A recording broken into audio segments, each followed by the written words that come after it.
peut continuer à travailler ensemble avec les contraintes qui sont les nôtres, qui sont les tiennes aussi. Donc ça va être hyper important. Donc c'est un socle essentiel. C'est pas comment dire, c'est pas non plus quelque chose d'hypocrite de repartir sur ces bases. Vous voyez ce que je veux dire? Ils vous en vendront pas parce que moi c'est ce que je préconiserais aussi à vos clients, c'est d'aller vers leurs propres clients pour pouvoir aller multiplier cette démarche commerciale. Donc l'idée c'est quand même d'aller vers vos clients avant toute chose, avant la prospection. Ça, c'était un bon moment de le faire pendant le confinement, par exemple, parce que tout le monde avait un peu plus de temps. Et l'idée, effectivement, pendant ce confinement ou sur les premières semaines de déconfinement, c'est de repartir vers eux. Tout d'abord, pour suivre les prestations qui étaient en cours. C'est pas parce qu'il y a le confinement, c'est pas parce qu'il y a des mesures sanitaires qu'on oublie tout. On arrête tout, on se rappelle dans 10 jours, on se rappelle dans un mois, on se rappelle dans 3 mois. Non, on suit les prestations qui étaient en cours avant le début de la crise, bien évidemment. On propose des solutions quand elles ne sont pas applicables, comme elles étaient initialement. On va éviter les annulations ou on va privilégier les reports parce qu'on a besoin aussi d'avoir une projection sur les 6 ou 7 mois. Un report, c'est pas grave si c'est l'année prochaine, hein. C'est pas grave si c'est dans 6 ou 8 mois. C'est un report. C'est un client qui est là et qui s'est engagé à travailler avec vous par rapport à son activité. Et donc ça, c'est important de lui rappeler aussi, parce que c'est un transfert de responsabilité, au départ, vous étiez mis d'accord et qu'il n'y a pas de raison, si ce n'est cette crise-là, de l'annuler. Si le besoin n'a pas changé, si le besoin a évolué, on évolue aussi sur notre prestation. Donc, vous voyez ce que je veux dire par rapport à ça. Donc, attention, on s'occupe de nos clients, on cale le calendrier, on cale toutes les prestations qui sont en cours. Et ensuite, même s'il n'y a pas de prestation en cours, même si c'est un client qu'on a eu il y a 1 an, 8 mois ou dans un délai un peu plus long, eh ben, on reprend contact avec eux, on les écoute, on est bienveillant, on essaye de trouver des solutions, on prend le pouls régulièrement parce que la situation évolue. Vous l'avez vu et vous l'avez dit très bien, il y a des activités qui reprennent un peu plus. La prévoyance, c'était plutôt, tu étais plutôt agréablement surpris. Pareil pour les sites web et d'autres activités plus compliquées. On prend le pouls parce que ça peut évoluer rapidement et les reprises d'activités peuvent évoluer rapidement. Donc, un client qui n'a pas besoin de vous au 20 mars parce qu'il est pris par le Covid et la mesure sanitaire, aujourd'hui, au 20 mai, il peut peut-être avoir d'autres besoins. Donc, l'idée, c'est de les rappeler hyper régulièrement. C'est pas je fais ma BA du jour, j'appelle une fois et je rappelle dans 4 mois. Non, c'est pas ça, prendre soin de ses clients. C'est la base de la relation commerciale, c'est le relationnel. C'est-à-dire que quand je fais un contrat, quand je signe un contrat, mon client, c'est une durée à vie par rapport à ça. Donc, c'est pas parce qu'il m'a payé une fois 1 000, 2 000, 3 000, 4 000, 5 000 euros que je ne le revois plus ou que je n'ai plus contact avec lui sur les 6 mois qui viennent ou sur l'année ou sur etc.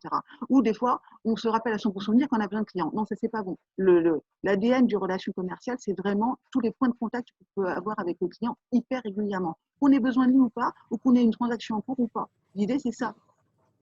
Ce qui était aussi important sur prendre soin de ses clients, c'est de communiquer.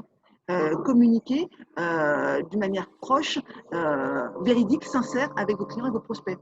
Et donc, du coup, vous allez bien sûr booster toute votre stratégie de communication avec les outils que vous avez l'habitude d'utiliser. Les réseaux sociaux, si c'est le cas, un blog, le mail, le téléphone, enfin, tout ce que vous avez à votre disposition pour pouvoir communiquer au mieux avec les clients, mais d'une manière régulière et qualitative.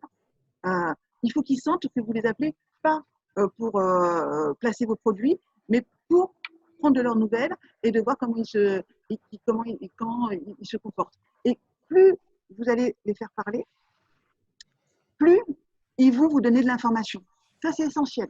Plus vous faites parler quelqu'un, plus il va vous dire « Ah ouais, mais j'avais un projet dans 6 mois, etc. » ou « Je travaille avec un tel, etc. » Ça va vous donner un maximum d'informations pour pouvoir travailler avec eux, rebondir là où il faut rebondir, susciter le besoin, parler aussi de vos prestations, mais de les faire parler, de les interroger, aussi de les interroger sur leur niveau d'attente, sur leur niveau de satisfaction aussi, pourquoi pas. Logiquement, ils ont un chouïa plus de temps puisqu'ils ont un peu moins de clients. L'activité, d'après les premiers chiffres, elle a été diminuée d'environ 30-35%. Donc, ils ont logiquement un peu moins de clients, ils ont un peu plus de temps. Donc, n'hésitez pas à avoir des entretiens plus approfondis pour pouvoir rebondir sur ce qu'ils vous disent. Ça, c'est essentiel par rapport à ça. Et moi, la question que je vous pose là, est-ce que du coup, vous avez pris le temps d'appeler au moins allez, 80% de vos clients pendant cette période de confinement et sur ces premières semaines pour simplement prendre un peu la température, voir dans quel état d'esprit ils étaient et voir effectivement s'il y avait peut-être des opportunités qui allaient se profiler. Est-ce que vous avez pris ce temps-là rien que de prendre des nouvelles pour vos clients? Est-ce que ça, vous l'avez un petit peu fait? Oui. C'est bien. Au téléphone, par réseau, par comment? Par téléphone. Téléphone aussi, oui. Ouais. Et du coup, est-ce que vous avez euh, senti un peu que tout était fermé ou qu'il y avait des opportunités à venir ou des choses qui allaient être développées par vos clients? Ou c'était plutôt je ferme les égoutils et je veux parler à personne, ni business, ni commerce, ni rien? Alors moi, j'ai appelé plusieurs clients et pour l'un d'entre eux, ça m'a donné l'opportunité d'une opération en fait. Donc, Voilà. Donc, c'est vraiment... et simplement le fait de discuter de la situation, effectivement, ça a ouvert la possibilité d'un atelier en fait. C'est complètement ça. Et c'est né comme ça, quoi. Hein. C'est né de la discussion. mais moi, ça ne m'étonne pas du tout. Alors après, attention, il faut aussi faire attention au timing. Si vous les appelez 10 jours après les annonces du gouvernement au 18 mars ou au 20 mars, là, vous n'allez pas obtenir grand-chose. Vous les appelez là pour effectivement compatir. Ah, je suis désolée, tu es fermé, ou je suis désolée, etc., etc. Je suis tout cœur avec toi, enfin, je caricature. Et on les rappelle 3 semaines après, parce que là, du coup, ils sont ressortis de ça. C'est-à-dire que maintenant, après, ils sont en mode action un peu plus. Et après, on continue à les appeler plus régulièrement. Mais à chaque fois, ces périodes de dialogue, ces moments de dialogue, comme vous l'avez très bien dit, Damien, c'est une opportunité pour échanger, se dire, ah, pourquoi pas, il y a ce besoin-là. Si lui a ce besoin-là, ça se trouve, mes autres clients l'auront aussi, puisqu'ils se ressemblent. Vous avez une cible de clients, logiquement, ils se ressemblent un petit peu. Donc, quand il y a un client qui vous donne une idée, je dis, ah, pourquoi pas une offre un petit peu différente ou alternative, etc. Vous dites, tiens, lui, il a l'air intéressé, mais ça se trouve, mes 15 autres clients, ils sont peut-être intéressés.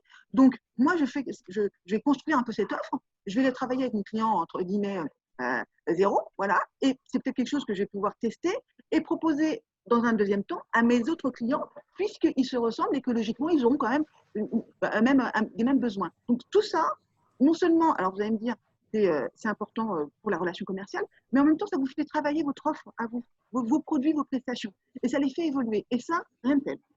Vraiment rien de tel.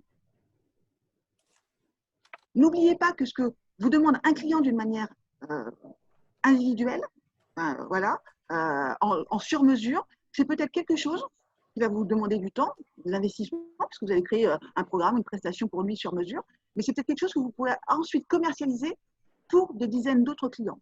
Et du coup, rationaliser votre investissement de départ. Donc, faites-les parler et prenez soin d'eux. Ça, c'est le premier levier. Le deuxième levier, bon, qui va être un chouïa plus compliqué à faire, hein, parce que bon, appeler les gens, prendre de leurs nouvelles, dialoguer avec eux, c'est quand même le truc le plus sympa à faire, même si c'est dans une démarche d'écoute vraiment active. Hein, on est bien d'accord, on va aller chercher le moindre d'information, on va rebondir sur la moindre hésitation, on va rebondir sur le moindre soupir, hein, ça c'est hyper important. Le deuxième levier, c'est de mettre à jour sa stratégie commerciale. Alors, l'erreur à ne pas commettre, c'est surtout de ne rien changer. Là, on ne peut pas se permettre ou d'attendre que la crise passe et de se dire, bon, j'ai de quoi venir ou de quoi survivre, on attend encore 6 ou 8 mois. Non, non, non, non, non, non. Là, même si on n'a pas tous les périmètres, on n'a pas tous les contours de cette crise-là, vraisemblablement, ça va être quand même quelque chose de costaud qui va durer dans le mode de fonctionnement des entreprises, dans le mode de fonctionnement des consommateurs. Donc, on va réfléchir à la stratégie commerciale. Ce qui était valable en 2018, en 2019, en début 2020, ça ne l'est peut-être pas sur le deuxième semestre 2020 et peut-être sur 2021. Donc, on ne peut pas faire comme si de rien n'était. Et cette crise-là va nous obliger à revoir sûrement notre modèle économique, en tout cas à agir par rapport à ça.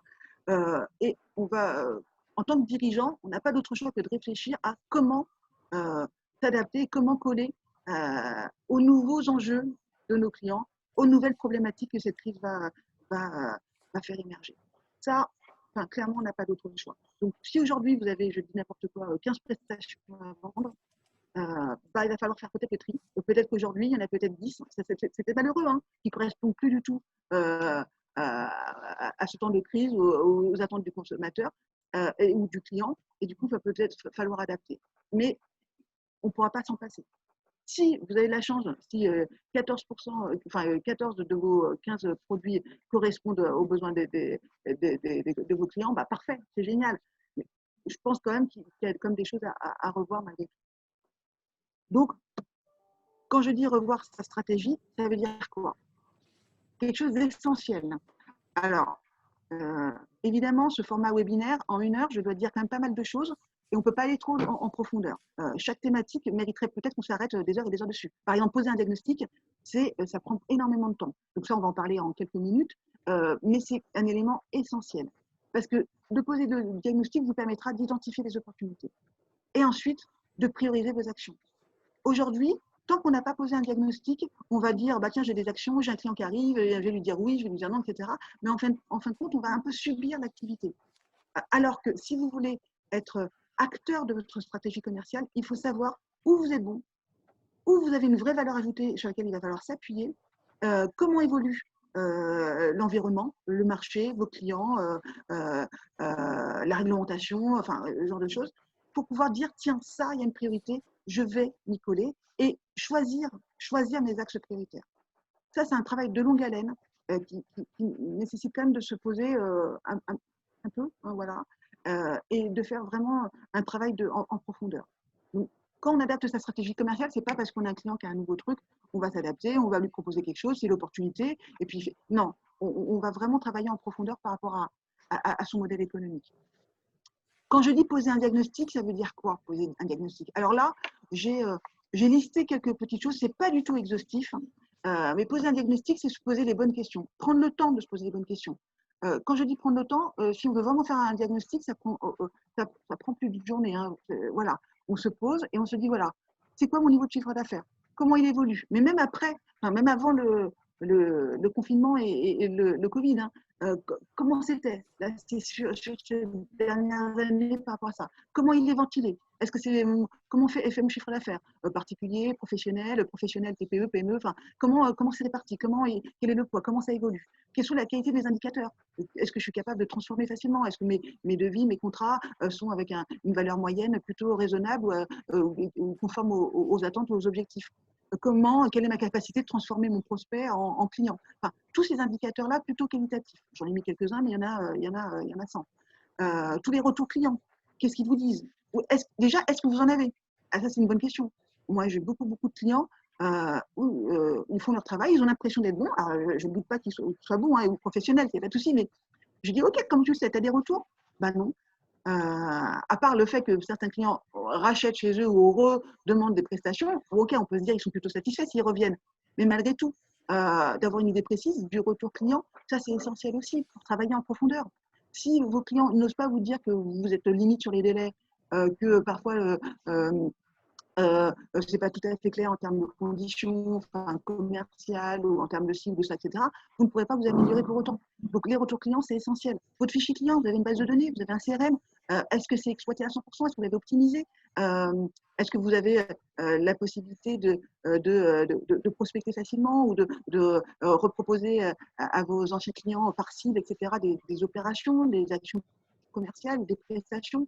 Voilà, comment on exploite le fichier client pour le nerf de la guerre. Et parfois, je mets une petite parenthèse, ce n'est pas toujours bien fait, surtout chez les petites entreprises. Donc ça fait partie du diagnostic à avoir. Pareil, comment j'utilise les réseaux sociaux?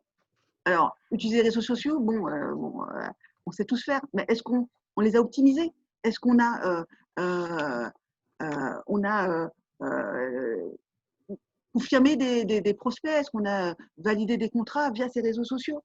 Il y a des choses qui sont quand même dans l'air du temps. Et ça, on ne peut pas le nier. Aujourd'hui, 55% des professionnels ont déjà été influencés par un post qui a été publié sur les réseaux sociaux lors d'un achat. 55%. Donc, engager la conversation avec un prospect éventuel, LinkedIn, il n'y a rien de tel. On n'a pas besoin de prendre son numéro de téléphone et faire de la prospection comme comme il y a 20 ans. Donc, il faut aussi être conscient des outils qu'on a à notre disposition et être conscient aussi, être lucide sur sa propre exploitation des outils. Est-ce qu'on le fait correctement? Est-ce que ça se transforme? Donc, le diagnostic implique aussi qu'on mesure les résultats, qu'on note. Tiens, j'ai posté ça, ça a transformé comment, etc. etc. J'ai été en contact avec LinkedIn avec 5 ou 6 prospects. Est-ce que ça a transformé? Est-ce que j'ai eu au moins un coup de fil? Donc, il faut de la mesure. On ne peut manager aussi que ce qui est mesurable. Donc, ça va être important de quantifier un peu les efforts que vous faites par rapport aux réseaux sociaux. Pareil sur votre site web. Est-ce il existe? Est-ce qu'il est plutôt efficace? Donc, est-ce qu'il vous ramène du contact? Est-ce qu'il y a du flux? Est-ce qu'il est bien référencé? Enfin, voilà, est-ce qu'il vous apporte la visibilité dont vous avez besoin sur le web? Ça, c'est aussi des questions à se poser. Le niveau de recommandation. Est-ce que vous... je suis désolée parce que j'espère que vous m'entendez, parce que j'ai une grue qui est à ma gauche, qui fait un peu de bruit.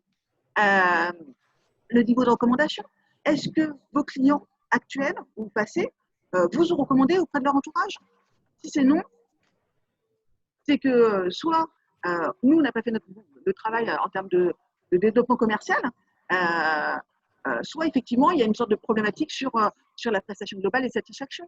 Mais un client, quand il est satisfait, si vous ne lui demandez pas de recommander ou si vous ne l'incitez pas à recommander, il ne le fera pas spontanément, ou pas assez à notre goût.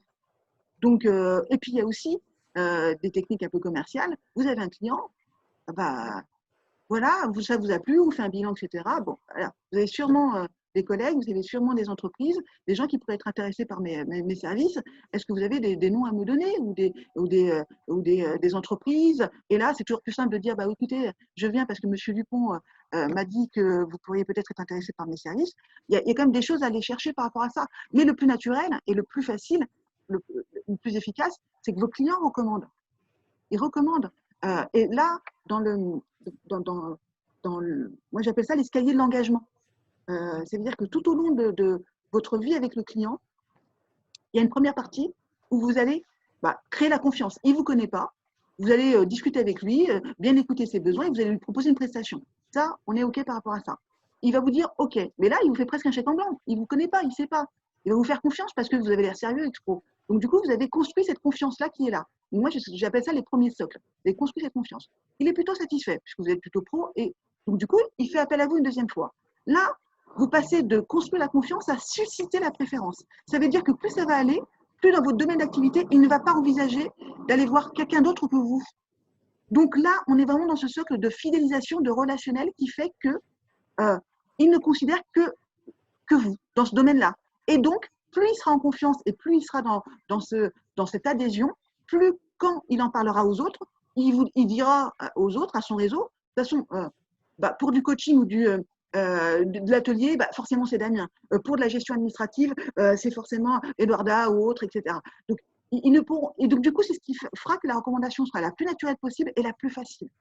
Mais faut-il encore mettre en place les outils pour suivre la relation client et pour faire en sorte qu'on passe de la confiance à la préférence. Bref, ça c'est des choses que j'aime beaucoup parce que je trouve ça essentiel dans la relation client et des fois on l'oublie un petit peu. Donc le niveau de recommandation, l'utilisation des réseaux d'affaires, voilà, ça c'est important aussi. Pareil, aussi, alors, je le mets dans le diagnostic, même si c'est qu'une petite ligne, mais on pourrait en faire des tonnes. L'efficience de mon activité.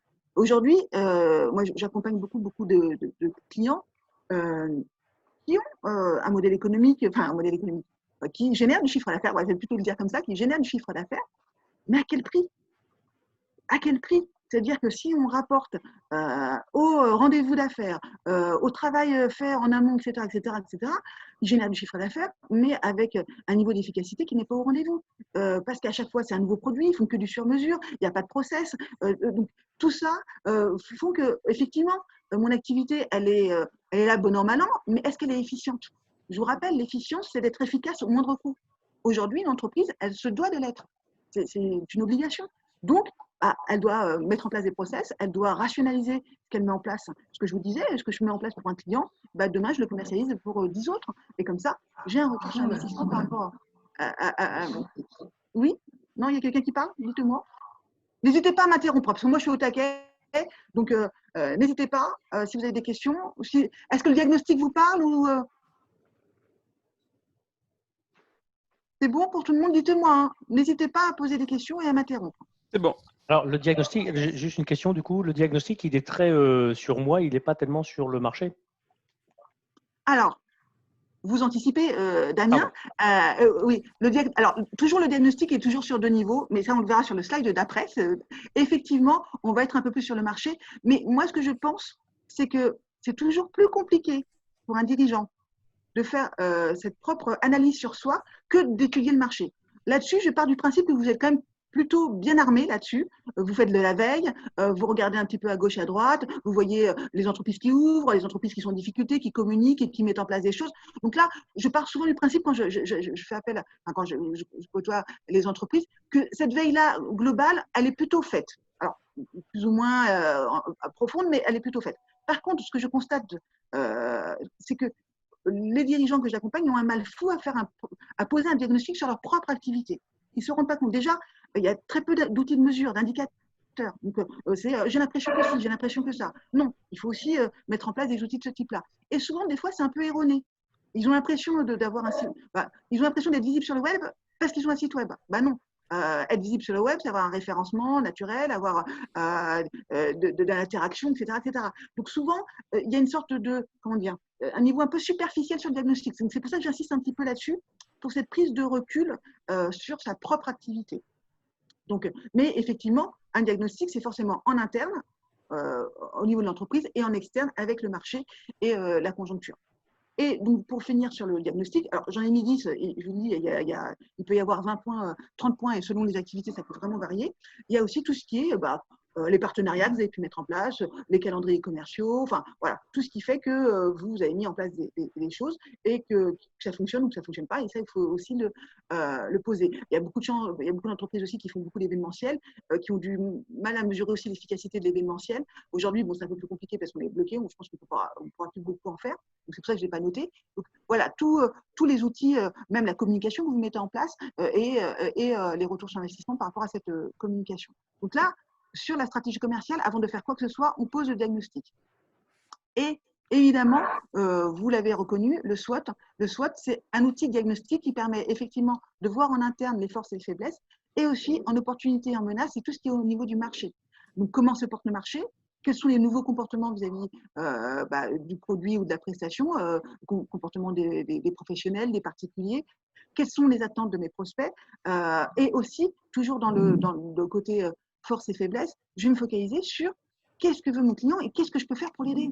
Ça, c'est essentiel. C'est quoi le bénéfice qu'il peut en tirer? En quoi ma valeur ajoutée peut répondre à un besoin client? Donc là, on va vraiment se focaliser sur mon client, mon prospect, qu'est-ce qu'il veut aujourd'hui. Donc, j'écoutais les présentations, mais par exemple, nous avons, je crois, 2 personnes qui font de l'assistant administratif. J'imagine de la gestion de devis, de facturation, comptable, etc. Vous me dites si je me trompe.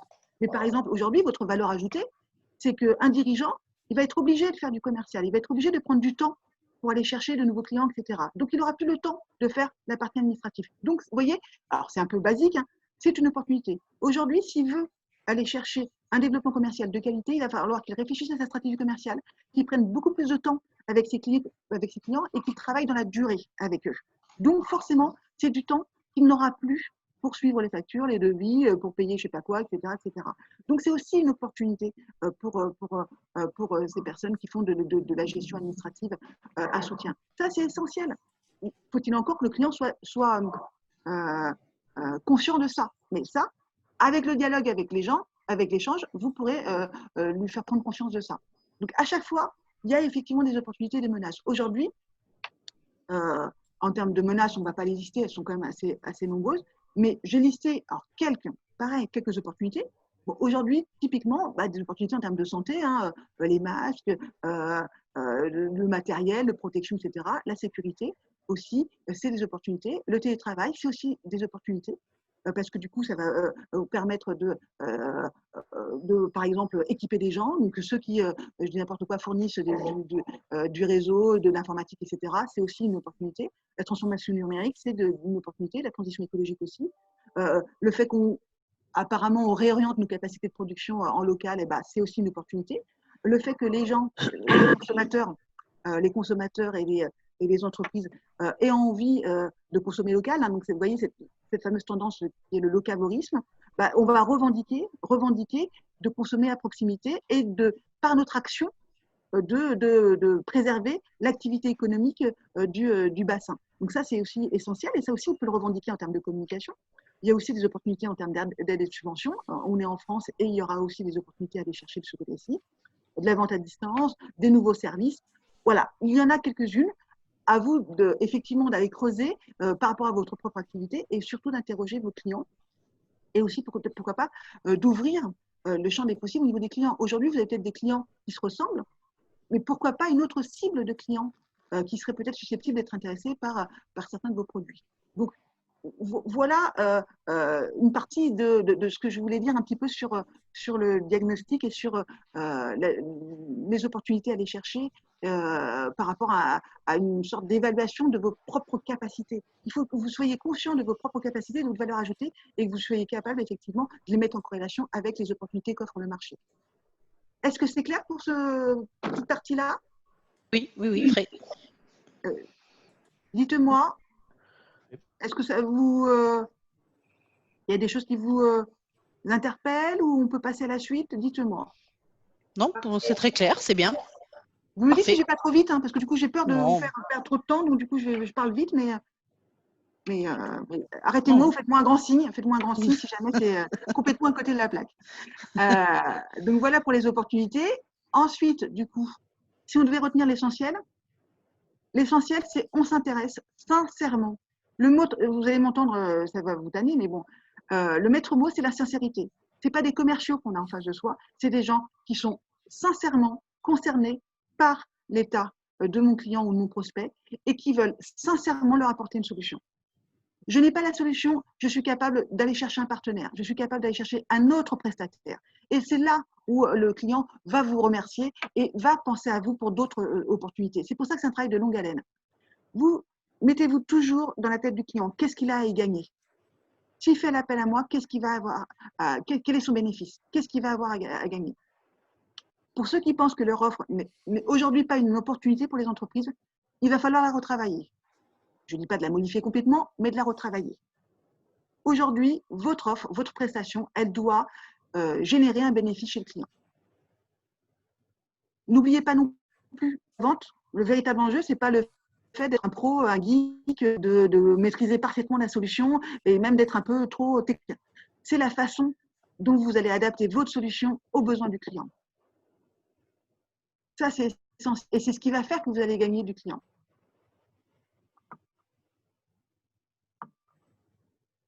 Je ne doute pas que vous maîtrisiez parfaitement vos prestations et vos produits. Ce qui va faire la différence, plein d'autres, vous voyez ce que je veux dire? Ce qui va faire la différence, le temps que vous allez prendre pour bien connaître le client.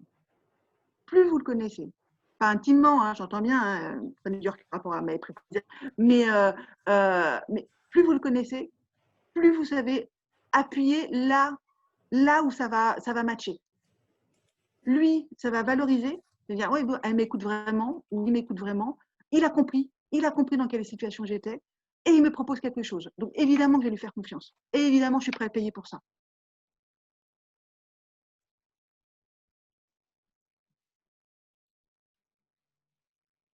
Je vous le dis, sincérité, sincérité, sincérité. Que votre démarche soit sincère et bien intentionnée.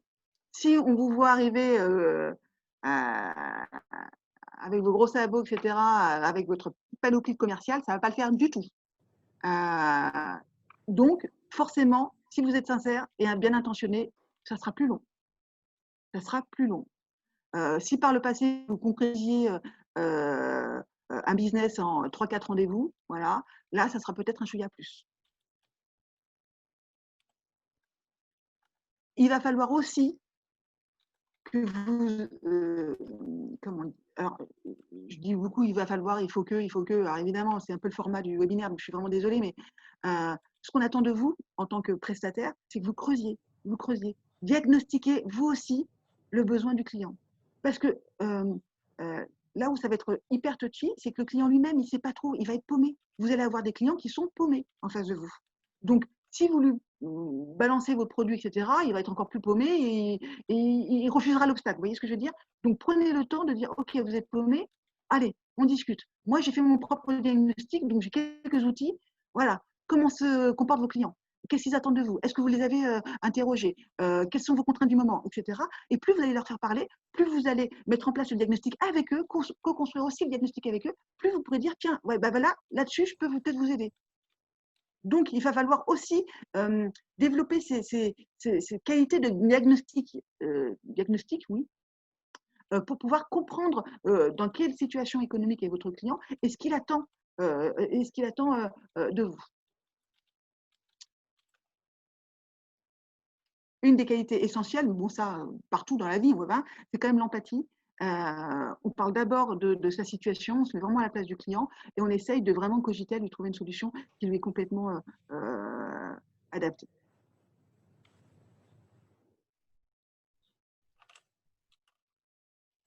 Troisième, on avait dit prendre soin du client, adapter sa stratégie commerciale.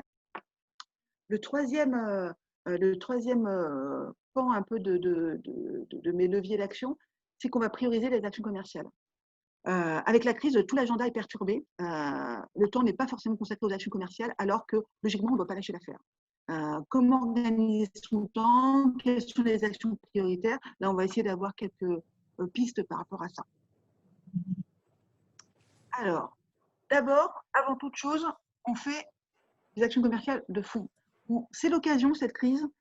C'était déjà l'occasion pendant le confinement. J'espère que vous avez pu le faire un peu pendant le confinement. Mais si ce n'est pas le cas, il n'est pas encore trop tard, on peut quand même encore continuer à le faire, de mener des actions commerciales de fou. Ça veut dire quoi? Des actions commerciales de fond, c'est ce qu'on a dit. Faire le diagnostic, c'est une action commerciale de fou. On analyse ses performances, on identifie les canaux d'acquisition des clients, on s'occupe du référencement web, on analyse tous les indicateurs par rapport à ça. Ça, c'est un travail de fond qui est essentiel. Ensuite, on va travailler sur notre portefeuille client. Essentiel, le portefeuille client. On va mettre à jour les bases de données clients, on va en profiter quand on va appeler nos clients et quand on va se mettre en contact avec eux pour prendre des nouvelles, pour mettre tout à jour. Au fait, c'est quoi votre nouvelle adresse mail? Vous avez un site web, vous avez des coordonnées. On va enlever les clients qui n'ont plus lieu d'être, soit parce que l'entreprise elle n'est plus ou elle a été délocalisée, peu importe par rapport à ça. Donc, vous mettez à jour votre portefeuille client. Vous préparez en amont votre prospection en préparant des listings de prospects qualifiés. Hyper important, les prospects qualifiés. Ce que je vous disais tout à l'heure en introduction, ça ne sert à rien d'inonder tout le monde de vos campagnes mail, etc. Non, il vaut mieux faire une campagne plus restreinte, avec moins de prospects, mais plus ciblée, plus efficace. Quitte à, derrière, faire une petite relance téléphonique parce que c'est plus ciblé. Et surtout, vous allez faire correspondre votre campagne à des prospects qui ont un véritable besoin de votre solution. Donc, mais ça implique, si on veut le faire correctement, d'avoir des listings de prospects qualifiés. Donc, on va étudier les fichiers, on peut en acheter, on peut les avoir à disposition, etc. Il faut qu'on étudie aussi les organigrammes, il faut aussi qu'on étudie la stratégie des entreprises. Il y a des entreprises aujourd'hui qui communiquent, la presse, qui ont des enjeux, qui mettent en place des choses. Donc, soyez au courant de ce qui se passe. Et là, ça sera d'autant plus intéressant. Sur LinkedIn, et voilà, j'ai vu que vous aviez travaillé sur un nouveau programme, et je trouve ça intéressant, pouvez-vous m'en parler un petit peu? Et bien voilà, on engage la conversation. Et vous avez vu, pouvez-vous m'en parler un petit peu? On n'est pas là, au fait, je peux peut-être vous aider. Non, on engage la conversation. On engage la conversation et après, on aura peut-être du business à lui proposer. Donc ça, c'est des vraies actions commerciales de fond. Et ensuite, on va travailler aussi sur les outils commerciaux. Donc, on va mettre à jour le site web. Ça, c'est l'occasion rêvée, surtout que n'oubliez pas, on va quand même encore beaucoup télétravailler. On va beaucoup être dans la distanciation physique et parfois du coup sociale. Donc, du coup, tous les outils à distance, donc un site web, c'est le premier réflexe. C'était déjà le cas avant, donc ça sera encore plus aujourd'hui pour aller voir un petit peu ce que peuvent proposer les entreprises, donc qu'ils soient à jour. Moi, des fois, je vois des sites web, je pleure. Aujourd'hui, c'est pas concevable d'avoir un site web qui soit pas mis à jour par rapport au contexte du moment. Aussi, travailler sur vos supports commerciaux, sur vos argumentaires commerciaux. Donc ça, c'est l'occasion de travailler sur des choses de fou. Et ça, on ne pourra pas s'en passer. Vous pouvez avoir des super actions commerciales, vous pouvez avoir une super cible, un super client. Si tout ça, ce n'est pas fait, ça ne sert à rien. Vous ne serez pas crédible. On soit clair. Donc, parfois, il vaut déjà mieux prendre un peu de temps. Donc, c'est pour ça que j'espère que le confinement a permis à pas mal d'entreprises de travailler sur ces 4 aspects-là pour pouvoir repartir vraiment avec tous les outils en main. Si ce n'est pas fait, ce n'est pas grave. Mais en tout cas, ça doit être fait avant de partir dans un développement commercial plus pragmatique. Est-ce que ça vous parle, ces actions commerciales de fond? Oui, tout à fait. Me concernant, j'ai remanié ma proposition commerciale, j'ai remanié mon devis. Enfin, voilà, ouais, j'ai pas mal travaillé sur ça, ouais, effectivement. Ouais. Le devis, c'est aussi c'est assez intéressant que tu le. Le devis, c'est un vrai outil commercial. Il faut Ah oui, c'est vraiment sûr. faire attention et beaucoup d'entreprises ne prennent pas comme tel, quoi. Ils disent, ouais, c'est un devis, c'est un devis. Non. Le devis, c'est ce qui va que le client va vous préférer ou pas à un autre prestataire. Donc, il doit aussi donner envie, il doit rassurer et il doit mettre en valeur votre valeur ajoutée. Donc, effectivement, c'est aussi l'occasion de retravailler le devis pour pouvoir coller aux attentes de vos clients potentiels. Mhm. Tout à fait. Alors, sur la prospection, quelques petites bonnes pratiques. On prend le temps de bien identifier sa cible. Ne vous focalisez pas sur certains secteurs où, voilà, ouvrez un peu les chakras. Il y a des secteurs qui sont peut-être moins impactés par la crise. Et focalisez là-dessus. Donc, c'est ça, la recherche des opportunités de marché. Aujourd'hui, je dis n'importe quoi, vos clients sont plutôt des clients plutôt industrie ou plutôt sous-traitance, aéronautique, etc. Donc, peut-être que là, ça va se tendre un petit peu. Peut-être que vous allez orienter vos actions vers la cible peut-être agroalimentaire plutôt qu'industrie, etc., etc. Donc, n'hésitez pas à utiliser le diagnostic pour aller chercher des cibles que vous n'avez peut-être pas souvent l'occasion d'aller toucher, mais pourquoi pas. Et si vous vous intéressez à un nouveau secteur, creusez, voyez leurs attentes et proposez des produits que vous pouvez leur fournir et des solutions qui vont être intéressantes pour eux. Identifier aussi les bons canaux de prospection. Ça ne sert à rien de s'épuiser au téléphone si parfois le mail est plus efficace. Là, les salons, il y en a moins, donc on laisse tomber. Mais peut-être que les canaux de prospection, c'est peut-être les réseaux sociaux, c'est peut-être l'exploitation du fichier ou la recommandation. Enfin, voilà, réfléchir à tout ça. Et j'insiste aussi, on mise sur la valeur ajoutée, on apporte du contenu. Il va falloir aussi que quand vous prospectez, vous fassiez le deuil de la prospection où on ne donne rien au prospect. Il va falloir donner un peu de contenu pour être sûr que le prospect il soit un peu harponné, quoi. Vous voyez ce que je veux dire? Je dis n'importe quoi, mais si vous voulez faire de l'accompagnement d'entreprise, il va falloir peut-être déjà investir sur un rendez-vous de 2-3 heures gratuit où vous allez montrer votre expertise par rapport à ça, accompagner le chef d'entreprise ou le dirigeant pour ensuite pouvoir facturer une prestation plus sur du long terme par rapport à ça. Il va falloir apporter un peu plus de contenu. Ne pas hésiter aussi à apporter du contenu dans les messages, dans les blogs, dans vos sites web pour avoir de la matière et pour pouvoir prouver aussi un peu de votre valeur ajoutée. On revient à une approche commerciale plus qualitative, on prend le temps, bienveillance, du temps, on consacre plus de temps à la recherche de besoins et au suivi, c'est ce que je vous disais. Ça, ça fait partie des bonnes pratiques en termes de prospection. Ça, je vais aller assez vite.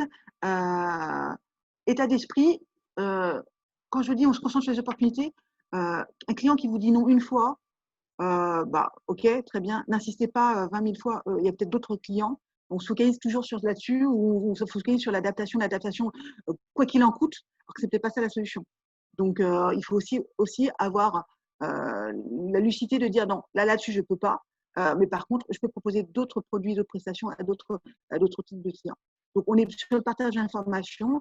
On peut réorienter vers un partenariat, vers un partenaire ou vers un autre prestataire par rapport à ça. On appelle en priorité les clients ou les prospects qui nous inspirent. C'est-à-dire que, voilà, quitte à aller travailler sur de nouvelles offres ou de nouvelles prestations, allez appeler des gens qui vous inspirent, qui vous ont déjà fait confiance, dont le modèle économique vous parle, que vous avez vraiment envie d'aider. Ça va aussi aider pour l'émulation par rapport à ça. Et vous allez voir, de le faire dans ce cadre-là, ça va ouvrir plein d'opportunités, ça c'est sûr. Pareil, la valeur ajoutée, on communique sur la valeur ajoutée.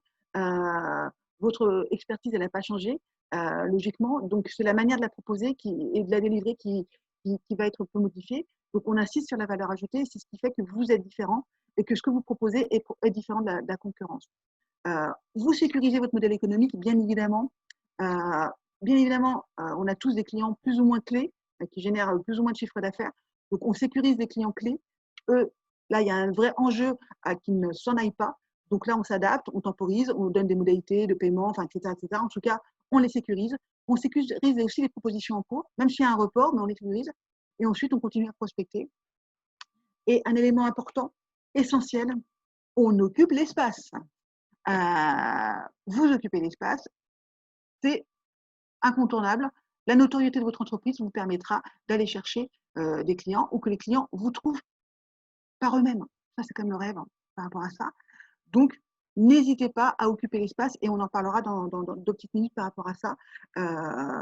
D'où le site web, d'où les réseaux sociaux. Pas que d'une manière, oui, j'ai un site web, hein, mais d'une manière complètement efficace et pragmatique.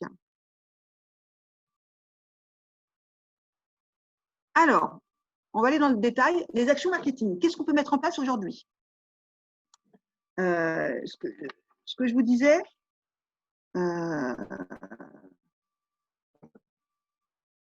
être visible sur Internet. Les acheteurs B2B, la plupart, ils se servent de leur recherche sur le web pour définir les besoins. Clairement, comment ça se passe aujourd'hui? L'acte d'achat, c'est quoi? C'est j'ai un problème, je dis n'importe quoi. Je vous donne un exemple. On va prendre l'exemple du développement commercial. J'arrive pas à trouver de nouveaux clients. Voilà, j'ai un problème. Je suis une entreprise, j'arrive pas à trouver de clients. Je vais aller sur Internet. Comment trouver de nouveaux clients? Comment trouver de nouveaux clients, etc. Et donc là, on va nous dire prospection, on va nous dire plein de détails, etc. Et donc, du coup, je sais où agir. Oui, il faut que je prospecte un peu mieux, etc. Mais je ne sais pas faire. Et on va du coup chercher, mais qui peut m'aider à faire la prospection? Qui peut m'aider à mieux prospecter? Donc, du coup, on va aller chercher de qui? Quel est le prestataire? Et parmi toutes ces recherches, etc., on va trouver 1 ou 2 prestataires qu'on va peut-être appeler, soit au téléphone, soit par une fiche de contact. Et ensuite, on va faire affaire avec eux. Donc, toute la démarche de l'acheteur, elle va être faite sur le web.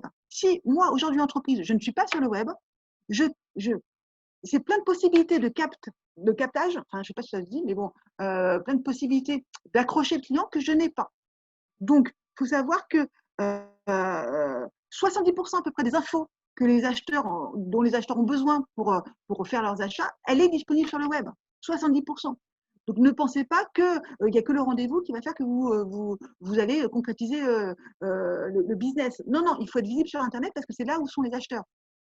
Et 93% des acheteurs en B2B commencent leur réflexion avec une recherche sur Google. Donc, si vous n'y êtes pas, ça peut être compliqué. Donc, il faut y être. Donc, une des premières actions marketing, c'est de s'assurer que votre référencement, le SEO, votre référencement naturel soit plutôt au rendez-vous et que quand on met site web Béarn ou site web Bassin de Lac ou graphiste Sud-Ouest, etc., on puisse trouver vos coordonnées, qu'on puisse avoir votre site web et que votre site web, alors ça c'est une chose, qu'on puisse le trouver, ça c'est sûr, mais que derrière, qu'il propose du contenu. Donc deuxième point, on propose du contenu. Du livre blanc, de l'infographie, de la checklist, de l'inscription du webinaire, du blog, etc. C'est un très bon moyen de valider votre expertise, bien évidemment, et c'est aussi un très bon moyen, bon, après je ne vais pas faire un topo sur le web marketing, pour aller choper de l'adresse mail. Si vous faites un super livre blanc ou de l'infographie ou un accès à un webinaire, etc., et que le contenu peut être intéressant, et ben, les gens, soit ils téléchargent le PDF ou téléchargent l'infographie, ils laissent leur adresse mail. Et vous, c'est du client potentiel. Et donc ça, c'est quand même des choses plutôt faciles à mettre en place, mais qui ne sont pas encore assez courantes. C'est le principe de l'inbound marketing, ça veut dire qu'on me donne beaucoup de contenu à toutes les étapes où l'acheteur va chercher. Et plus le contenu va être visualisé par l'acheteur, plus il va se dire, tiens, il sait de quoi il parle, donc si jamais je dois faire appel à quelqu'un, ça sera plutôt lui plutôt qu'un autre.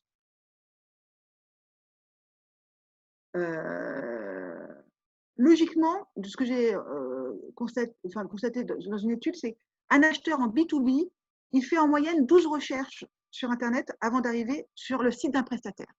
12 recherches Internet. On a 12 fois l'occasion de capter le prospect. Donc ça, c'est essentiel aussi de travailler là-dessus. Et dans un moment où où on a moins de clients, où on a moins de rendez-vous, c'est essentiel de travailler sur ces vecteurs-là. Essentiel. Ensuite, on travaille sur les réseaux sociaux également. C'est un vrai levier de communication pour les B2B. Ils permettent d'acquérir de la visibilité, d'affirmer son positionnement en tant qu'expert, ça c'est essentiel aussi, et de garder le lien avec des prospects éventuels. C'est ce que je disais tout à l'heure, 55% des professionnels ont déjà été influencés par un post. Donc, c'est pas anodin. Et il y a beaucoup de business ou de débuts de relations commerciales qui se font sur LinkedIn. Donc ça, c'est essentiel aussi. Engager la relation commerciale par LinkedIn, c'est quand même un moyen très simple. Mais pareil, on le fait subtil.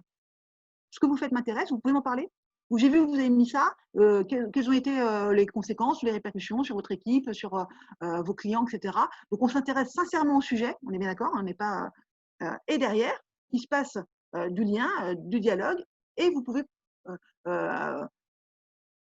proposer ensuite vos prestations. Une autre action marketing qui est aussi importante, c'est vos campagnes mail. Alors, faut pas se leurrer, les campagnes mail, c'est quand même le meilleur retour sur investissement en termes de commercialisation. Donc, même si des fois ça fait un peu vieillot, etc., elles sont quand même essentielles. Elles sont quand même essentielles. Mais par contre, pas n'importe quelle campagne mail et pas n'importe comment. Les campagnes mail, c'est des campagnes plus ciblées, plus personnalisées, avec moins d'envois et pourquoi pas une relance systématique. Si c'est plus ciblé, vous avez le nom, vous pouvez personnaliser le mail ou personnaliser le besoin, tout du moins. Et ensuite, une semaine après, c'est tellement plus simple de relancer au téléphone. Je vous appelle par rapport au mail que je vous ai envoyé il y a 5 ou 6 jours concernant votre temps ou le gain de temps que je vais vous faire faire, enfin voilà, etc., etc. Et toujours focaliser sur les bénéfices. Donc, il faut aussi optimiser les campagnes mail. Est-ce que vous en faites des campagnes mail aujourd'hui? Est-ce que vous faites des campagnes mail, par exemple? Non. Non. C'est un tort. Non, Ouais. c'est pas un tort. Tout dépend de l'activité. Tout dépend de l'activité. Mais en même temps, si c'est un non-non, ça vaudrait le coup d'essayer. Vous voyez ce que je veux dire? Oui, bien Parce sûr. que la campagne mail, ça permet de prendre contact avec le prospect, de lui permettre d'accéder à votre site, puisqu'il y a des boutons, des boutons d'action, entre guillemets. Donc, Les liens. oui, des liens, merci. Des liens par rapport à ça. Donc, c'est aussi l'occasion de développer votre notoriété. Moi, souvent, je vous donne un exemple. J'ai un client, c'est un groupe d'hôtels qui était vraiment beaucoup dans la vraie panade là, pendant ces 2 mois parce qu'ils étaient fermés.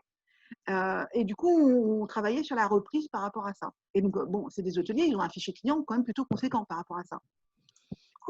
Moi, la première question que je leur ai posée, c'est bon, ok, vous avez communiqué? On a communiqué qu'on était fermé. Super, génial. Et du coup, vous comptez faire quoi? Quand on aura réouvert, on leur recommuniquera qu'on aura ouvert. Mais bon, le site web est toujours là, c'est des hôteliers, donc ils connaissent tout ça, les sites web, etc. Oui, mais du coup, pourquoi pas en profiter pour envoyer un questionnaire à tous vos clients? Voilà. Cet été, on pourra toujours partir en vacances, mais si vous partez à l'hôtel, quelles sont vos attentes en termes de mesures sanitaires, en termes d'espace, en termes de en termes d'activité, etc., etc. C'est un moyen, alors je leur ai dit clairement, c'est un moyen de voir ce qu'ils veulent, s'ils veulent le ménage 3 fois par jour ou s'ils veulent du buffet, pas de buffet, ou de la distanciation physique. Donc, c'est important aussi d'avoir de la matière pour pouvoir adapter sa propre activité. Mais c'est surtout un moyen d'occuper l'espace en leur disant d'une manière complètement sincère, oui, dites-moi, si vous partez à l'hôtel, comment vous voulez être reçu? C'est un moyen pour vous d'avoir du contenu pour travailler et c'est aussi un moyen pour vous, hôtel, d'occuper l'espace. Ah oui, tu te souviens, on était parti un tel, etc. Pourquoi pas cet été, puisqu'on ne peut pas partir, etc. D'occuper l'espace en termes de notoriété et de visibilité. Et donc, on fait d'une pierre deux coups. Donc, la campagne mail, la campagne mail, ça peut être une campagne mail basique où on propose une offre, une prestation. Ça peut être une campagne mail où on fait du Google Form, c'est-à-dire un formulaire pour dire quelles sont vos attentes. Ça peut être hyper intéressant. Voilà, je me présente, je suis coach en entreprise, etc. Vous avez une équipe, vous avez des problématiques. Moi, je vous propose de répondre à ce questionnaire pour pouvoir travailler sur mes offres et proposer des choses dans un deuxième temps. Donc, ça peut être plein de choses, la campagne mail. Et du coup, c'est pour ça que je vous dis comme ça, comme un réflexe, c'est un tort de ne pas en faire, parce que c'est un moyen en même temps de toucher les prospects, en même temps de présenter son activité, en même temps de sonder la satisfaction des gens, de sonder leurs attentes et en même temps d'occuper l'espace. Donc, c'est quand même pas mal de choses en même temps. Et ensuite, ce qui peut être très très bien aussi, c'est un moyen, enfin, quand c'est bien fait avec les bons outils, parce qu'il y a des plateformes gratuites qui sont très très bien, de mesurer les taux d'ouverture de mails, les taux de transformation, tous ceux qui vont sur le site, etc. etc. Donc, c'est très intéressant à travailler. Puis en plus, même d'un point de vue marketing, alors moi, c'est un peu ma partie, donc moi, ça m'intéresse doublement. Par exemple, il suffit de changer quelques photos, l'objet, le titre, etc. On peut faire plusieurs tests pour voir quel est le plus impactant. Donc ça, c'est hyper intéressant d'un point de vue marketing et ça vous permet de vous améliorer toujours. On est toujours dans une démarche d'amélioration continue. Donc ça, c'est hyper intéressant aussi sur ces campagnes mail. Donc, je pense, voilà, une des actions à mettre en place, marketing assez pragmatique, dans les bonnes pratiques, c'est plutôt les actions marketing. Vous m'entendez? Non. Oui. Oui. Très bien. Oui, très clair. Jérémy, j'ai vu, tu t'endors. Je te promets, je suis là. Donc, du coup, voilà pour les actions marketing. Est-ce qu'il y a dans ces actions-là, est-ce qu'il y a des choses que vous faites déjà ou vous avez l'impression qu'il y a encore beaucoup de choses perfectibles? Enfin, dites-moi un petit peu. Moi, j'ai une question par rapport au mailing. C'était plutôt en termes d'outils. Alors, moi, j'utilise Sendinblue, par exemple. Oui. Sendinblue, il y en a d'autres, hein, mais Sendinblue est plutôt facile. Enfin, c'est assez ouvert. Là, c'est vraiment un outil approprié pour les TPE. Ça, c'est évident. Alors, donc, c'est SEND, pardon, IN, plus loin, BLUE. C'est adapté au TPE. On peut gérer, nous, on gère au moins 400-500 clients. Il n'y a pas de souci là-dessus. On peut gérer quand même jusqu'à 400-500 clients, donc c'est quand même plutôt pas mal. C'est très intuitif. On peut le faire à les propres campagnes et on a tous les indicateurs qu'on veut sur les taux d'ouverture, les clics, ceux qui se désabonnent. Enfin, c'est vraiment plutôt pas mal. Après, plus on grandit, plus effectivement, on va avoir un CRM particulier ou spécification d'activité. Mais pour moi, Sendinblue, c'est parfait. Vraiment, c'est plutôt très, très bien. C'est un outil gratuit ou payant? Gratuit. Moi, je ne propose que des outils gratuits. Que des outils gratuits. Et vous avez parlé de Google Forms? Oui, alors Google Forms, pareil, hein, c'est une application Google qui vous permet de faire des questionnaires à envoyer à vos clients. Alors, des questionnaires, ça peut être des questionnaires, ça peut être des quiz, ça peut être plein de choses. Enfin, allez regarder par rapport à ça, mais il paraît très, très bien fait. Et ce qui est vraiment super sympa, c'est que vous posez les questions. Donc voilà, vous envoyez le lien. Donc, du coup, le client clique sur le lien, il a le questionnaire, etc. Et automatiquement, dès qu'il renvoie le questionnaire, ça vous met ses réponses et ça vous fait aussi des graphiques de suivi de résultats. Donc, c'est assez intéressant. Donc, par exemple, si vous posez une question, je dis n'importe quoi, seriez-vous intéressé par une prestation de team building à distance, je dis n'importe quoi, hein, par hasard, oui, non, enfin voilà, oui, non, et plus vous avez des prospects ou des clients éventuels qui répondent, et vous aurez le pourcentage, c'est 55% oui, 45% non. Donc ça pourra vous permettre d'avoir une idée globale du niveau de réponse, et après vous pourrez aller dans le détail de chaque questionnaire. C'est aussi un bon moyen, parfois, comme le questionnaire, vous pouvez aussi le faire tourner quand il s'agit d'un questionnaire pour sonder un petit peu. Vous demandez à vos partenaires de le transférer, etc., etc., etc. Et si dans le questionnaire, vous demandez, mettez votre mail, de récupérer de l'adresse mail. C'est important de récupérer l'adresse mail, essentiel. Donc, la viralité fera que vous allez récupérer de l'adresse mail qui va constituer un début de fichier client. C'est souvent comme ça qu'une entreprise le fait au tout début. Quand elle crée son entreprise, on dit souvent faites une étude de marché. Alors, l'étude de marché, c'est le marché, les acteurs, la concurrence, les fournisseurs, tatati, tatata. Et ensuite, comme on va affiner son offre, on va faire une étude de marché locale. C'est-à-dire qu'on va envoyer un questionnaire pour dire aux gens est-ce que vous seriez intéressés? Alors, j'ai n'importe quoi. J'ouvre un salon de coiffure, j'ai n'importe quoi à Orthez, avec une spécificité particulière, peu importe. Donc, du coup, je vais envoyer à mon réseau, répondez à ce questionnaire qui va me permettre de définir le prix, le type de prestation, etc. Donc, ça va me permettre de voir un peu les attentes et n'hésitez pas à le relayer. Donc, non seulement mon réseau va avoir l'information, mais tout le réseau de mes réseaux vont pouvoir répondre. Et du coup, là, je vais obtenir vachement d'informations, vachement d'adresses mail, beaucoup d'informations et toutes les adresses mail. Et quand je vais réouvrir, ou quand je vais ouvrir mon salon de coiffure ou autre, peu importe, je vais intégrer tous ces gens qui ont répondu à ce questionnaire en leur disant, venez, puisque vous avez répondu à mon questionnaire, etc., vous avez une offre de bienvenue, ou je vous informe de l'ouverture, etc. Et donc, ça fait quand même que le fichier au départ qui était focalisé sur vos amis, sur votre réseau proche, il va être de plus en plus large. Donc, c'est tout le principe de Google Forms. Et ça peut être aussi un outil de quiz et de questionnaire de satisfaction pour vos clients. Ouais, c'est des outils pas mal, très faciles aussi à faire. Et qu'est-ce que tu penses, Ghislaine, des campagnes Google AdWords? C'est comme ça qu'on Ouais. dit? Alors, là, c'est une spécificité, c'est assez intéressant. Après, il faut qu'elle soit hyper bien ciblée. Hyper bien ciblée par rapport à ça. C'est intéressant, mais là, tout le monde va en faire. Moi, je pense, avant de faire ça, faisons ça. D'accord. Avant d'aller chercher une cible plus large, plus générale, etc., en mettant des sous, travaillons déjà sur ce que nous, on peut peut-être faire avec nos moyens. Si vous me dites, j'exploite pas complètement mon fichier client, j'occupe pas assez d'espace avec eux et je fais pas beaucoup de campagnes mail, je me dis, bon, avant de faire de la pub Google Ads, etc., il y a peut-être 2-3 trucs à faire. Alors, on peut peut-être le faire en simultané, à voir. Hein. Moi, je ne suis pas du tout contre l'idée. Moi, je trouve que c'est un très bon levier. Mais moi, je suis plutôt par étapes. Ça veut dire que faisons d'abord ce qu'on est capable de faire avec nos outils à nous, avec nos clients à nous, avec nos prospects du moment. Proposons-leur aussi un mode de fonctionnement plus professionnel peut-être, avec ces nouveaux outils. Et derrière, on va pouvoir peut-être développer sur des Google Ads ou autres. Moi, je ne suis pas du tout contre, hein, c'est très intéressant par rapport à ça. Après, il faut, c'est pas toujours adapté à toutes les activités, donc ça faut vraiment le voir par rapport à ça. Mais s'il y a des choses qui doivent être faites d'abord, c'est s'assurer que le site web est au courant, enfin est plutôt pas mal, être visible, d'avoir du lien, de proposer du contenu, travailler un peu les réseaux sociaux, travailler sur le fichier client, c'est essentiel, de faire quelques campagnes mail, et parfois, travailler comme ça suffira. Et peut-être qu'on gardera ce levier-là de chiffre d'affaires dans un an ou deux. Moi, je suis toujours sur la projection, c'est-à-dire que j'ai des leviers pour maintenant et j'en aurai d'autres pour demain ou après-demain. Mais je sais que je peux monter en puissance par rapport à ça. Ok.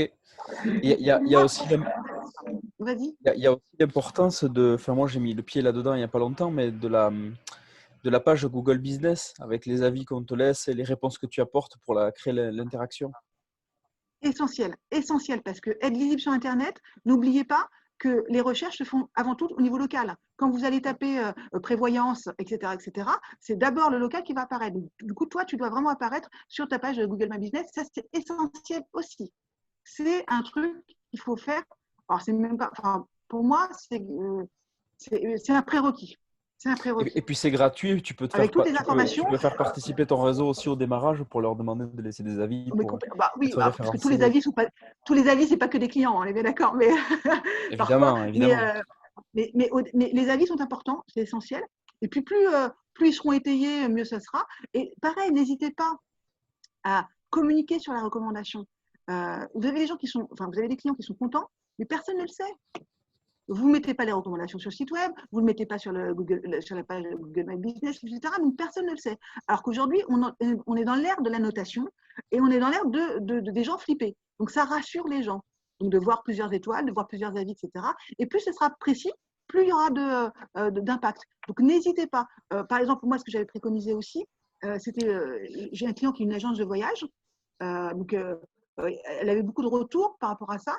Et elle demandait aussi la satisfaction via un mail à ses clients. Et je lui disais, mais incite-les à y aller. Et elle avait du coup incorporé dans son adresse, enfin dans son corps de mail, n'hésitez pas. Et elle mettait le lien. Vers la page à mettre votre avis sur le voyage ou sur la préparation, l'organisation de votre séjour. Donc, comment dire quand je parle de bonnes pratiques commerciales, c'est tout sauf être passif. C'est être acteur. Si vous voulez avoir de la recommandation, incitez vos clients à vous noter, à vous mettre de la recommandation. Mettez le lien qu'il faut. Vraiment, prenez-les par la main, vos clients. Vraiment, parce que ils ne sont pas obligés, parce qu'ils n'y pensent pas. Et si on ne leur dit pas, ils ne le feront pas. Bon, donc, et ce n'est pas de la mauvaise volonté de leur part, c'est qu'ils n'y pensent pas. Sauf que vous avez besoin de cette visibilité-là et cette recommandation-là et de cette image d'expert. Ça, c'est essentiel. Donc, effectivement, le référencement local, la page Google My Business, c'est essentiel. Voilà pour les actions un peu marketing. Vous avez d'autres questions?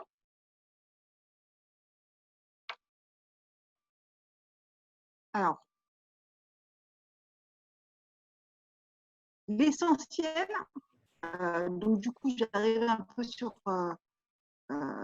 la fin du webinaire. Vous l'avez vu, hein, l'essentiel, c'est quand même de pouvoir faire ce diagnostic, cette photographie à l'instant T de votre activité, un diagnostic plutôt commercial, hein, de votre activité. Donc, et le diagnostic, comme on a les opportunités et menaces, on a le diagnostic et aussi les souhaits pour demain. On a les souhaits, voilà, mes clients, ils ont envie de ça, ils se projettent là-dessus, leurs besoins de demain, ça sera ça, etc.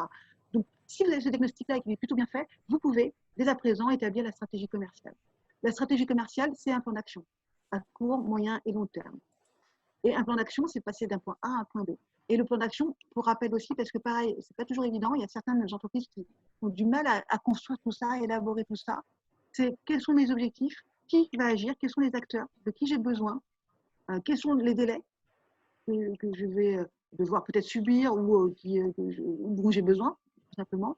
Quels sont les moyens, les ressources, les étapes intermédiaires. On va mettre quelques jalons aussi pour pouvoir travailler sur cette stratégie commerciale. Et aussi, un plan d'action, ça veut dire aussi un suivi avec des mesures des résultats. J'ai encore beaucoup trop d'entreprises qui mettent en place des choses et qui ne suivent rien. Ah, ça a fonctionné. Ah oui, comment? On ne sait pas. Ah, on a fait une campagne de prospection. OK, alors les résultats? Je ne sais pas. Ah, j'ai eu plusieurs rendez-vous. Oui, mais comment vous avez transformé? Okay. Aujourd'hui, un dirigeant qui fait son propre… Enfin, il y a des gens qui font son propre, enfin, qui font leur propre prospection, hein, qui gèrent leur propre développement commercial. Vous leur demandez, voilà, c'est quoi ton taux de transformation entre tes prises de rendez-vous et tes signatures de contrat? Honnêtement, il n'y en a pas beaucoup qui sont capables de me donner un pourcentage, hein, parce qu'ils ne savent pas. Ils ont l'impression d'être des fois super bons commercialement, mais ça se trouve, ils transforment une fois sur 10, quoi. Donc, ou ils transforment peut-être 5 fois sur 10, mais au bout de 15 rendez-vous et en disant oui, je te fais du moins 20. Donc, ce n'est pas non plus transformé d'une manière efficiente. Vous voyez ce que je veux dire? Donc, c'est important de mesurer aussi ce que vous mettez en place. C'est pour ça que la campagne mail, on peut la mesurer. Je sais le nombre de personnes à qui j'envoie, je sais qui a ouvert le mail et qui ensuite j'ai pu obtenir comme contrat. Donc, c'est facile. Le site web aussi. Tout ce qui est site web, numérique, etc., vous avez des moyens d'action, mais il faut aussi mettre en place ça pour tous vos actions liées à la prospection et au développement commercial. Vos réseaux, participer ou pas à un webinaire, enfin voilà, ce genre de choses, c'est important. Donc, n'oubliez pas qu'un plan commercial, ça se construit. Ce n'est pas un truc un peu spontané, etc. Non, ça se construit et on priorise. Il y a des choses que vous n'aurez… Quand je dis prioriser, ça veut dire que parfois, on sait vers quoi on doit tendre. On sait vers quoi on doit tendre. Sauf qu'on n'a pas les moyens d'y aller. Et il faut avoir les moyens de sa politique. On voudrait tous pouvoir répondre à tous les besoins, etc., etc. Et parfois, souvent, on est seul. On est peut-être une petite structure, on est 2 ou 3, pas plus, voire seul. Et parfois, on n'a pas les moyens en interne, avec mon entreprise, avec les moyens que j'ai, d'aller chercher le Graal par rapport à ça. Bah, du coup, autant se dire non, c'est pas possible, je me les laisse pour 2021 ou 2022 et je mets des étapes intermédiaires. Ça ne sert à rien d'aller chercher des objectifs trop ambitieux ou un mode de fonctionnement trop ambitieux ou une cible qui est inaccessible. Non, parce qu'il faut d'abord être visible ou peut-être visible ou référent ou incontournable localement avant peut-être de l'être au niveau national. Il y a des étapes comme ça qu'il faut mettre en place. Donc, ne pas sauter des étapes et surtout se donner, enfin voilà, mettre en place une stratégie commerciale, une orientation stratégique qui est conforme à vos contraintes à vous et à vos moyens. Ça, c'est essentiel aussi.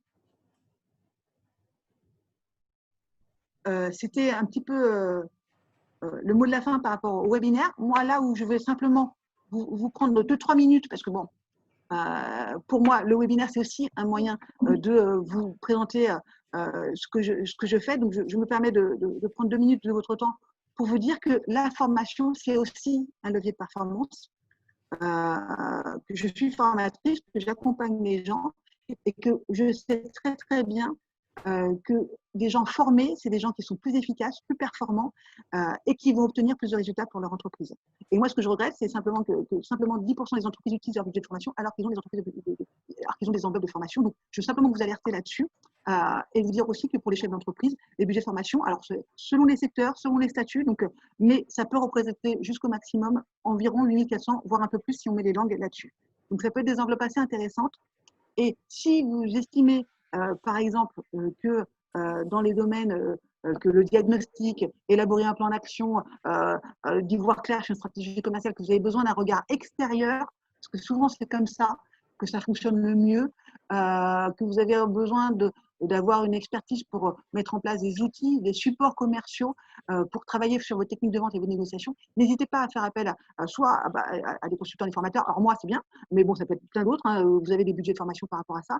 Sachez aussi que moi, je fais partie d'un groupement de formateurs avec plein de niveaux d'expertise sur les réseaux sociaux, sur aussi du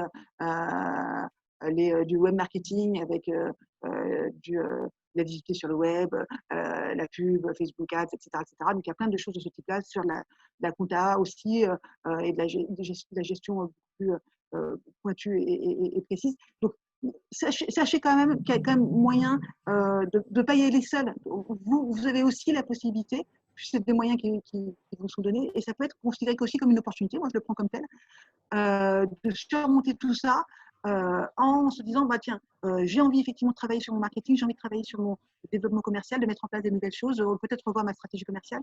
Je ne me sens pas tout à fait de le faire seul, ou ça peut me rassurer d'avoir peut-être une petite béquille au début. N'hésitez pas à solliciter les fonds de la formation professionnelle. Ça veut dire que clairement, vous avez un accompagnement collectif ou individualisé et que vous n'avez rien à payer si vous êtes dans les critères d'éligibilité. Voilà, je vais simplement vous dire que c'était aussi une opportunité et une possibilité et que je suis bien évidemment à votre disposition pour qu'on puisse échanger d'une manière individuelle. Vous avez mes coordonnées, soit par mail, soit par téléphone, et je me ferai un plaisir d'échanger avec vous et puis pourquoi pas de répondre à certaines de vos problématiques. Donc voilà pour cette petite parenthèse un peu perso, mais bon, je me devais de le faire. Et du coup, maintenant, je suis tout oui par rapport à vos questions sur certains sujets ou certains éléments qui vous ont peut-être interpellé ou qui restent un peu en suspens. Oh, j'ai un peu retenu le timing, je suis contente. Ouais, c'est ce que Très bien. je te remercie pour ça, parce que ce n'est pas évident de calibrer l'intervention. Tu as été vite. Donc, c'est vrai que si vous avez des questions là, n'hésitez pas. Si vous en avez d'autres qui viennent après, vous avez les coordonnées de Ghislaine. Donc, n'hésitez pas à la contacter. Merci pour l'intervention. Je ne sais pas s'il y a des questions du coup. Moi, j'ai une question pour toi, Ghislaine. Comment on peut te recommander? Le sujet, il est là. Quelle est ta cible? Qu'est-ce que tu cherches comme clients locaux? Alors, si vous voulez me recommander, moi, je prends. Alors, vraiment, je suis sur de l'accompagnement toute entreprise, TPE, PME. Vraiment, il n'y a pas de souci par rapport à ça. Et c'est sur le développement commercial et le développement et l'accompagnement aussi managérial. Après, je ne veux pas faire. On ne veut pas être en concurrence par rapport à ça, mais c'est plus développement commercial, quelle que soit la taille, hein, quelle que soit. Moi, mon fonctionnement, c'est toujours le même, c'est le diagnostic. Et par rapport au diagnostic, on met en place les choses. S'il y a des choses que je ne peux pas faire dans le développement commercial, je délègue à d'autres qui sont capables de le faire. Et c'est ça qui est intéressant dans le réseau. D'ailleurs, je tiens à dire aussi qu'il y a un réseau intéressant qui se met en place sur Orthez, qui est l'association Indico, qui permet aussi à des TPE de développer du réseau, leur expertise. Donc, l'idée, c'est effectivement, moi, je fais cette cible-là. Je n'ai aucun autre. Moi, mes clients aujourd'hui, c'est aussi bien des commerçants, des hôteliers, c'est aussi bien des institutions importantes, c'est aussi bien des professions libérales, enfin, c'est assez large, de la grande distribution aussi. Donc, ils ont tous le même ADN, c'est d'aller chercher du client et aller chercher du développement de chiffre d'affaires. Donc, et par rapport à ça, j'adapte l'action. S'il y a des choses que je peux mener, je les mène. S'il y a des choses beaucoup plus pointues avec des grosses difficultés managériales, bah, j'oriente vers d'autres personnes. Si c'est des choses plus techniques sur la cybersécurité ou n'importe quoi, on oriente aussi. L'idée, c'est de vraiment travailler sur ce diagnostic initial pour pouvoir accompagner et aller chercher du développement de chiffre d'affaires. Voilà. Après, voilà, vous avez mes coordonnées, vous n'hésitez pas. Et puis surtout, moi, je développe aussi cette entraide-là. Donc, les réseaux d'affaires, s'il y a des fois où il faut intervenir, je peux intervenir et être en soutien ou en appui par rapport à ça. En sachant que ce format-là, vous avez bien compris, était quand même plutôt court et resserré. Et que l'intérêt, c'est de faire un accompagnement souvent individualisé, parce que les réponses qui seront plutôt efficaces pour Marie ne seront pas les mêmes pour Damien ou pour Sabine. L'idée, c'est quand même de faire une approche plutôt personnalisée par rapport à ça.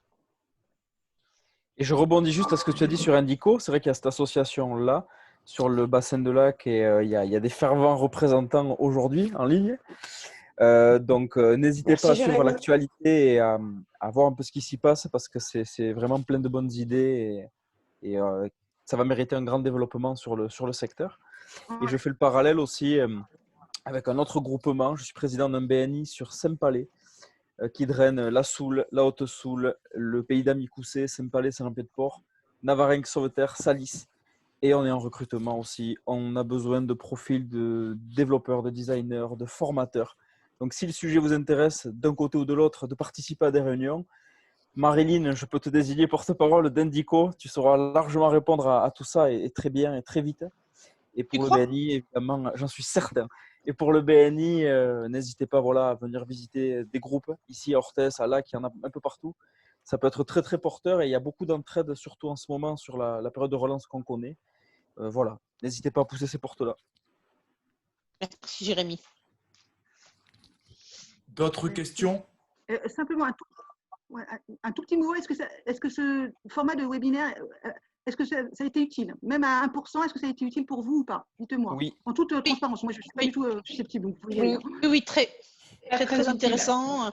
Tu es très dynamique, très motivante. Non, moi, j'ai beaucoup apprécié. Ne demandez pas franchement. Ne demandez pas non, mais ça a été utile, c'est le principal. Voilà, c'est le principal. Non. Mais non, tu as je beaucoup voulais d'énergie aussi. Et ça se ressent. Ah ouais, ça c'est génial parce que tu arrives à bien la transmettre ton énergie et ça c'est génial. Ouais. Et j'ai pas pris mon café. Non. Oh là là. Dire. Imaginez. N'en prends pas trop quand même, on ne sait jamais. Je vais rebondir là-dessus. Du coup, à la fin du webinaire, je vais prendre un petit peu vos coordonnées. Je crois qu'il y en a pas mal qui me les ont envoyées. Je vais me permettre de vous envoyer un petit questionnaire de satisfaction. Et vous présenter la prochaine session donc, qui aura lieu, pour ceux qui n'étaient pas là au début. Donc, du coup, on faisait deux animations par mois avant la crise. Après la crise, on change de format. On passe sur le web, on en fera une par mois. Ce sera en général le dernier vendredi du mois. Donc, la prochaine programmée, c'est le 26 juin. Ghislaine l'a un peu abordé, c'est la communication, la digitalisation, pardon. Le thème sera communiquer pendant la crise, en temps de crise. Donc, on sait que nos manières de travailler vont un petit peu changer, de vivre vont un petit peu changer. Il va falloir se réinventer. Donc, du coup, ce sera Laetitia Bézori, je ne sais pas si vous la connaissez, donc, qui fait du conseil et de l'audit, du web marketing, etc. Et elle va nous faire un petit thème là-dessus. Donc, bonjour à tous. Je suis arrivée un petit peu en retard. Ah, mais t'es là, d'accord. Oui, je suis arrivée au dernier moment, donc désolée. Donc voilà, donc on verra ça. Je vais vous préparer une présentation, voilà, pour savoir comment communiquer, comment utiliser les outils digitaux et comment essayer de passer au web pour survivre, pour garder en visibilité, pour continuer à maintenir les chiffres d'affaires. Donc voilà, je vais réfléchir à tout ça et pour avoir un plan d'action pour les petits commerçants, pour tout le monde, quoi, pour pas passer à côté du virage du numérique. Voilà. Ça va, tout le monde? Oui. Pas d'autres questions? Je ne sais pas si tout le monde m'a envoyé les coordonnées et est-ce que ça dérange quelqu'un que du coup je vois la liste des présents aujourd'hui avec les coordonnées, les activités, situations géographiques. Vas-y. Non, c'est bon. C'est bon. Pas de souci. Personne. Ok. Bon, très bien. Je vous fais un petit mail du coup avec le questionnaire et les infos des participants. Donc n'hésitez n'hésitez pas à vous contacter, à faire du business, et à vous apporter des choses, du réseau, etc. etc. C'était Merci en très tout cas. agréable. Merci. Merci à tous. Merci beaucoup. Ghislaine. Merci Ghislaine. Merci, Ghislaine. Et j'ai enregistré la session, donc si quelqu'un veut la revoir. Ah ouais. Ouais. Voilà. Il fallait me Contactez-moi. prévenir par contre, non je plaisante. Voilà. Au revoir à tout le monde. Merci. Merci, Super, Val. merci beaucoup. Bonne Bye bye. journée. Bonne Merci. journée. Au revoir. Au revoir tout le monde.